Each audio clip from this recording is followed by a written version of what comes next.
बिस्मिल्लाहिर्रहमानिर्रहीम। Grade 10 biology chapter number 10 में lecture number 7। Topic का नाम है gaseous exchange in human being. Human being में गैसियस एक्सचेंज कैसे होता है, इसके लिए एक स्पेशल सिस्टम है और सिस्टम का नाम है रेस्पिरेटरी सिस्टम। रेस्पिरेटरी सिस्टम में हमारे पास ईयर पैसेज वे है और ईयर पैसेज वे के साथ बाद में लंग्स। तो पहली बात ये कि इसका डायग्राम इधर इसको गौर से देख ले ज़रा। इसको टॉपिक को समझने के लिए डायग्राम को समझना बेहद ज़रूरी है। इसको अच्छी तरह देख ले ज़रा। ह्यूमन रेस्पिरेटरी सिस्टम शुरू होता है हमारी नोज़ से, और नोज़ ये रीजन है। यहाँ पर उन्होंने लफ्ज़ लिखा है नॉस्ट्रेल्स, ये आपको नज़र आ रहा होगा नॉस्ट्रेल्स। इसके बाद यहाँ पर ये नॉस्ट्रिल्स है क्या, ये नाक के जो दो सुराख होते हैं, इन सुराखों को नॉस्ट्रिल्स कहते हैं, सुराखों को। फिर सुन लें, ये नाक के जो दो सुराख है, इन सुराखों को नॉस्ट्रिल्स कहा जाता है। अंदर नाक को नहीं, ये बाहर जो सुराख है इसको हम कहते हैं नॉस्ट्रिल्स। फिर नॉस्ट्रिल्स के इनसाइड पर, इनसाइड जो अंदर ये नाक है उसमें खाली जगह है, उसको हम कहते हैं नेज़ल कैविटी। फिर नेज़ल कैविटी के बाद ये रीजन शुरू होता है, इसको हम कहते हैं फेरिंग्स। फिर फेरिंग्स के बाद नीचे ये रीजन, इसको हम कहते हैं लेरिंग्स। लेरिंग्स ये रीजन है लेरिंग्स। फिर लेरिंग्स के बाद यहाँ पर ट्रिकिया, लेकिन ट्रिकिया और ट्रिकिया फिर ये दो ब्रोंकस में डिवाइड हो जाती हैं, और ब्रोंकस फिर चला जाता है इनटू लंग्स, ये एक लंग और ये दूसरा लंग्स। इस डायग्राम को ज़रा दोबारा गौर से देख के, स्टार्ट से नॉस्ट्रिल्स, फिर नॉस्ट्रिल्स ये नोज़, फिर इसके बाद ये फेरिंग्स, फेरिंग्स के बाद फिर ये लेरिंग्स आता है इधर, फिर ट्रिकिया, ट्रिकिया के ऊपर यहाँ पर ग्लॉटिस और एपिग्लॉटिस, सबको हम अभी डिस्कस करेंगे वन बाय वन। अभी इधर आते हैं। अच्छा, यहाँ पर मैंने आपसे कहा कि नॉस्ट्रिल्स, नॉस्ट्रिल्स क्या है, ये नाक के जो दो सुराख होते हैं इसको हम कहते हैं टू ओपनिंग्स, यानी nostrils are two openings on the ventral side of the head region. हमारा जो हेड है, हमारा जो फेस है, उसके फ्रंट साइड पर जो दो सुराख है उसको हम कहते हैं नॉस्ट्रिल्स। और इसका काम है ईयर को लेकर आना from the external environment, external environment यानी बाहर एनवायरनमेंट से हवा को लेना और इसको इंटरनल एनवायरनमेंट को देना। Air is taken from the external environment and it is given into the internal environment. Internal environment, अंदर जो एनवायरनमेंट है यानी हमारा जो रेस्पिरेटरी ट्रैक है उसको हवा देना, ये किसका काम है, ये नॉस्ट्रिल्स। नॉस्ट्रिल्स के थ्रू बाहर एनवायरनमेंट से हवा अंदर आ जाती है, अंदर एनवायरनमेंट की तरफ। फिर इसके बाद नाक में जो खाली जगह है उसको हम कहते हैं नेज़ल कैविटी। नेज़ल कैविटी जो नाक में जो दो खाली जगह है नॉस्ट्रिल्स के अंदर, फिर खाली जगह, इसको हम कहते हैं नेज़ल कैविटी। और फिर नेज़ल कैविटी का फंक्शन क्या है, नेज़ल कैविटी का फंक्शन है, यहाँ पर एक मेम्ब्रेन होता है, यहाँ पर एक मेम्ब्रेन है, और इस मेम्ब्रेन यानी यहाँ पर एक मेम्ब्रेन है और उस मेम्ब्रेन का नाम है म्यूकस मेम्ब्रेन। उस मेम्ब्रेन का नाम है म्यूकस मेम्ब्रेन। नेज़ल कैविटी में जो मेम्ब्रेन है उसका नाम है म्यूकस मेम्ब्रेन।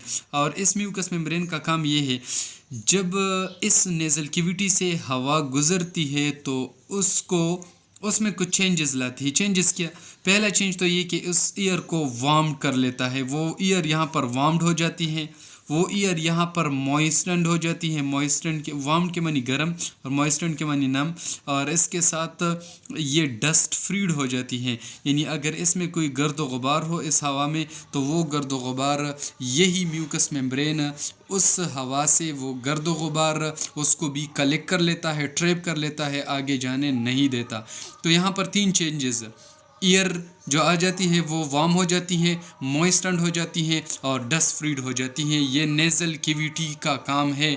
और नेज़ल कैविटी मैंने आपसे कहा कि यहाँ पर ये नोस्ट्रल्स दो सुराख, अंदर जो खाली जगह है उसको हम नेज़ल कैविटी कहते हैं। अभी यहाँ पर हवा आ जाता है, हवा आ जाती है जिसको हम कहते हैं, इस रीजन को हम कहते हैं फेरिंग्स। तो फेरिंग्स का काम क्या है? फेरिंग्स में टिश्यूज़ होते हैं, ख़ास किस्म के टिश्यूज़ जिसको हम कहते हैं टॉन्सिल्स एंड एडिनाइड्स, जिसको हम कहते हैं टॉन्सिल्स और एडिनाइड्स, दो ख़ास किस्म के टिश्यू जिसका काम होता है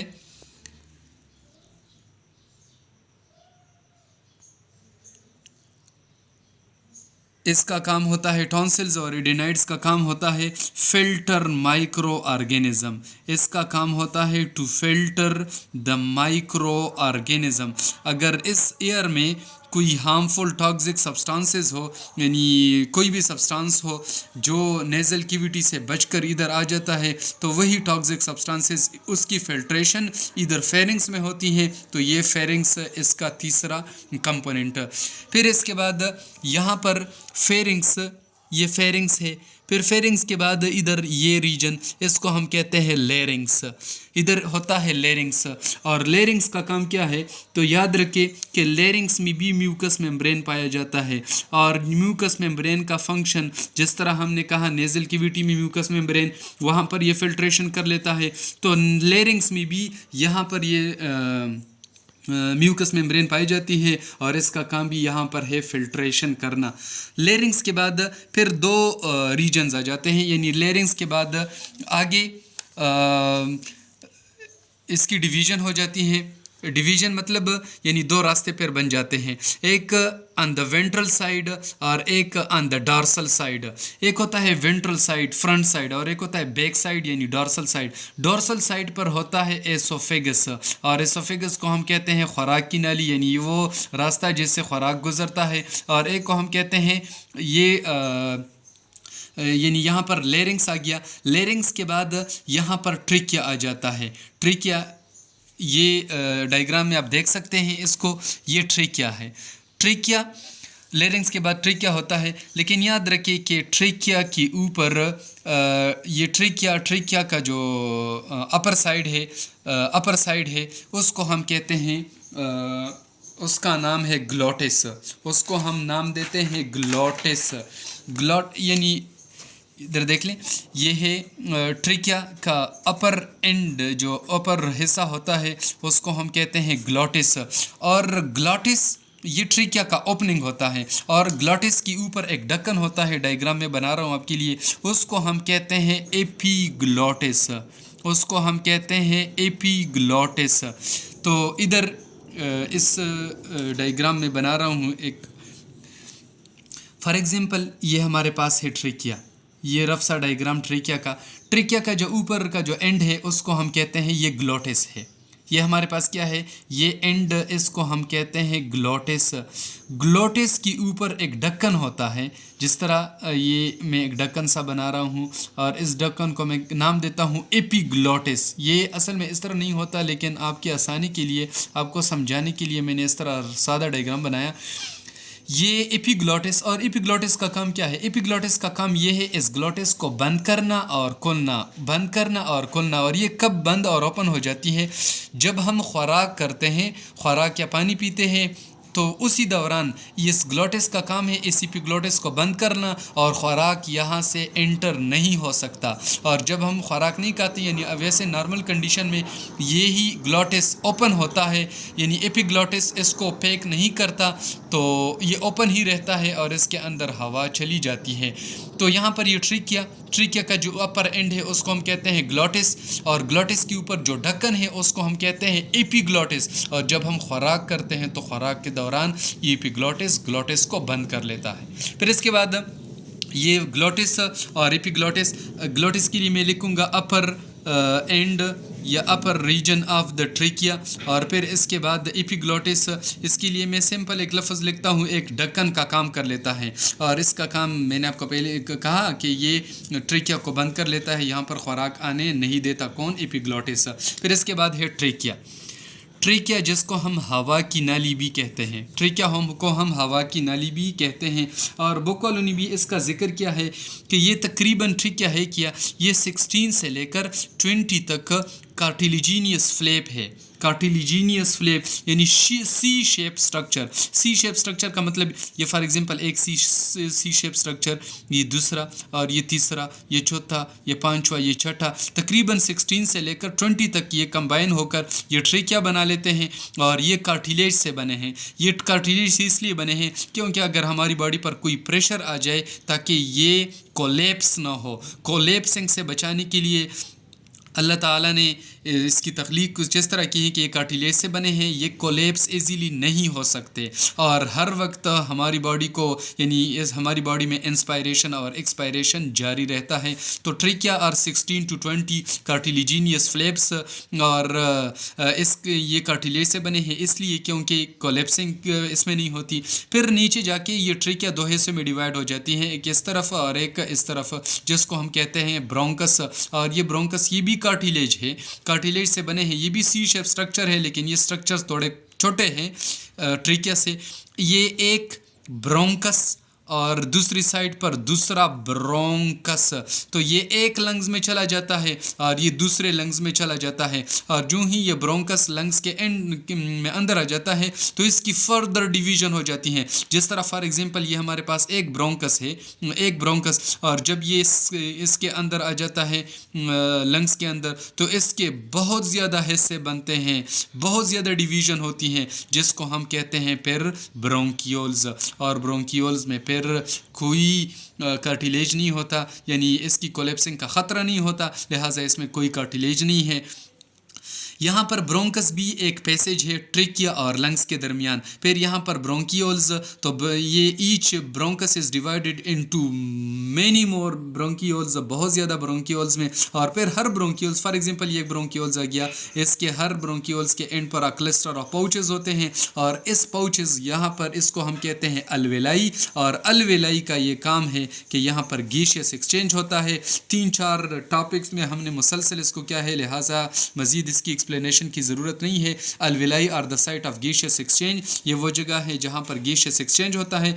तो ये लंग्स, ये ट्रेकिया डिवाइड हो जाती है इनटू ब्रोंकस, और एक ब्रोंकस इस लंग में और एक ब्रोंकस इस लंग में, और ब्रोंकस की फिर डिवीजन इससे फिर ब्रोंकियोल्स, और हर ब्रोंकियोल्स के एंड पर क्लस्टर ऑफ पाउचेस जिसको हम कहते हैं अलविलाई। और अलविलाई वो जगह है जहाँ पर गैसियस एक्सचेंज होता है। तो ये ह्यूमन रेस्पिरेटरी सिस्टम था। अभी इसके बाद उन्होंने बी ऑप्शन में वो स्टेप में नेक्स्ट स्टेप में उन्होंने लंग्स का जिक्र किया है। तो ये हमारे लंग्स और लंग्स के इर्द गिर्द एक मेम्ब्रेन, लंग्स के इर्द गिर्द एक मेम्ब्रेन, और इस मेम्ब्रेन को हम कहते हैं प्ल्यूरा। इस मेम्ब्रेन को हम कहते हैं प्ल्यूरा। इस प्ल्यूरा में फ्लूइड्स भी होते हैं जिसको हम कहते हैं प्लूरल फ्लूइड्स, और इसका भी फंक्शन ये है कि ये लंग्स की प्रोटेक्शन कर लेते हैं। तो ये ह्यूमन रेस्पिरेटरी सिस्टम था। ह्यूमन रेस्पिरेटरी सिस्टम, उसके कुछ कंपोनेंट्स डायग्रामेटिकली, यानी पहले नोस्ट्रल्स का फंक्शन हमने जिक्र किया, फिर इसके बाद नेजल कैविटी, फिर इसके बाद फेरिंग्स, फिर इसके बाद लेरिंग्स, और यह वो जगह है जहाँ पर साउंड की प्रोडक्शन भी होती है, साउंड भी बनता है। फिर इसके बाद लेरिंग्स के बाद दो रीजन्स, दो रास्ते, एक को हम कहते हैं ट्रेकिया और एक को हम कहते हैं on the ventral side, front side पर हमारे पास ट्रेकिया, यानी ट्रेकिया, और ट्रेकिया का अपर एंड ग्लोटिस, और बैक साइड पर डॉर्सल साइड पर एसोफेगस जिससे खुराक पास होता है। ट्रेकिया का जो अपर एंड है उसको हम कहते हैं ग्लोटिस। ग्लोटिस के ऊपर जो ढक्कन होता है उसको हम कहते हैं एपीग्लोटिस। उसका फंक्शन भी हमने डिटेल से जिक्र किया, डिटेल से एक्सप्लेन किया। फिर नीचे जाके ये ट्रेकिया दो हिस्सों में डिवाइड, ब्रोंकस से फिर ब्रोंकियोल्स, और ब्रोंकियोल्स के एंड पर अलविलाई, और अलविलाई वो रीजन है जहाँ पर गैसियस एक्सचेंज होता है। तो डियर स्टूडेंट्स, ये आज का बहुत ही इम्पोर्टेंट टॉपिक, बहुत ही इम्पोर्टेंट डायग्राम, इसका बहुत ज़्यादा ज़रूरी है, इसको अच्छी तरह तैयार कर ले। और हर पार्ट के फंक्शंस जिसका मैंने जिक्र किया तो इसको भी अपने जहन में याद रखें और इसको अच्छी तरह तैयार करना होगा क्योंकि एग्ज़ाम में भी अक्सर यही टॉपिक आता है। तो थैंक यू सो मच।